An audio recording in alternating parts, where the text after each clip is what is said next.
Nalazimo se pored deponije Duboko, nekadašnje sanitarne deponije, koja je trebalo da bude sanitarna deponija, tako je zamišljena onda kada je projektovana.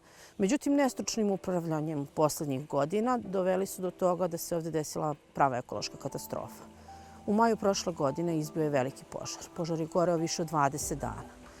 Građani su počeli da se bune. Gradska vlast je proglasila teritoriju samo oko deponije. Tu je proglasila zonu opasnosti i tu je bila proglašena vanredna situacija. Ceo grad je praktično funkcionisao normalno, iako uslovi za život nisu bili normalni. U početku smo samo želeli da se što pre deponija ugasi, jer nismo znali šta je uzrok i nismo znali u kolikom smo problemu. Onog trenutka kada je deponija ugašena, mi smo došli do podataka o tome koliki je javašluk ovde činjen. I onog trenutka kada smo mi došli do tih podataka, mi smo se oformili u zvanično udruženje građana i krenuli da delujemo ka rešavanju ovog problema.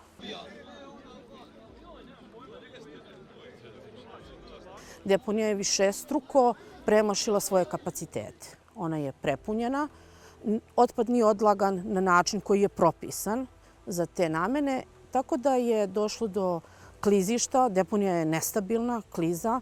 U požaru su verovatno oštećene podloge koje su štitile da vode procure u vode koje se teku dalje. Analize pokazuju neverovatne koncentracije toksičnih materija i mi smo sve vreme tražili da se deponija zatvori. Naše blokade su počele dok je još deponija praktično gorela, jer nismo želeli da se smeće dovozi na deponiju koja gori.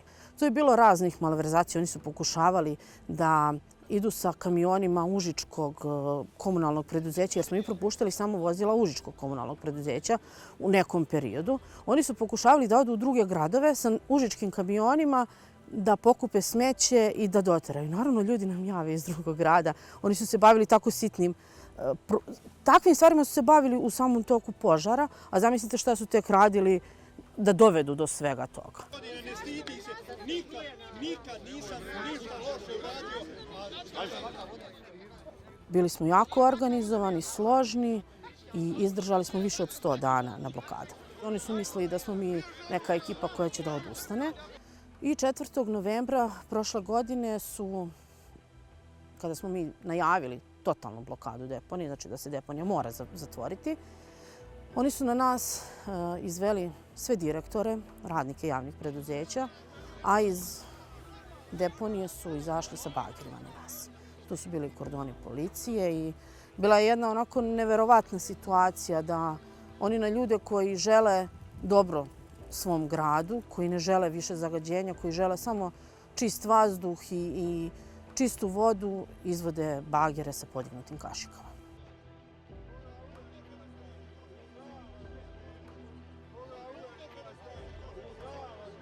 Posle tog dana, 4. novembra, praktično je krenula i potpuna blokada deponije, gde mi premeštamo naš kamp tu blizu ulaza u deponiju.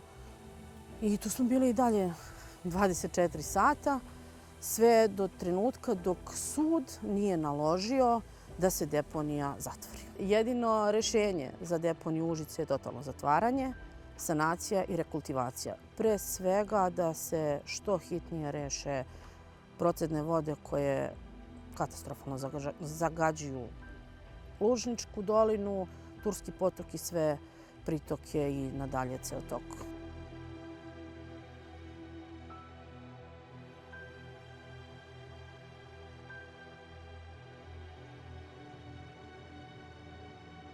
Kako je tužba tako specifična, jer je veliki broj ljudi uključen u sve to, troškovi su ogromni. Između ostalog, ogroman je trošak i izvođenje veštaka na teren. To je bilo skoro 1 milion dinara. Naravno, i sam sudski proces je preskup. Tako da bi nama ovaj novac bio jako potreban i zbog toga smo se uključili u ovaj projekat ozelenjavanje pravde. Udruženje građana Da ne dišemo duboko je pokazalo da nije važan broj ljudi da bi se nešto realizovalo. Svi su mislili da mi ne možemo, šta će šačica ljudi uraditi. Međutim, 100 ljudi je uspelo da za sada zatvori deponiju. Oni nas više ne mogu zatrpavati, ali nam je neophodna pomoć ovog projekta kako bi mi došli do krajnjeg rešenja da na kraju i odgovorni odgovaraju.